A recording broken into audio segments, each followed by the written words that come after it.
তুমি কোন মই নাজানো, তোমাৰ কোনো ঠিকনাই মই নাজানো, জানো মাথো তোমাৰ কোমল মনৰ ঠাইখন।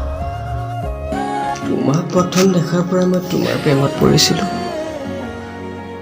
তুমি জানো ক'ত হেৰাই গ'লা মই বিচাৰি পোৱা নাই।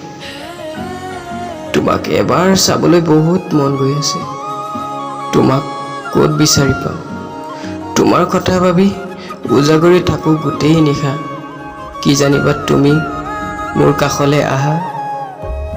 হয়তো মোৰ ভাগ্য নাই তোমাক পুনৰ দেখাৰ, মাথো তুমি হৈ ৰ'বা মোৰ আধৰুৱা জীৱনৰ প্ৰেয়সী।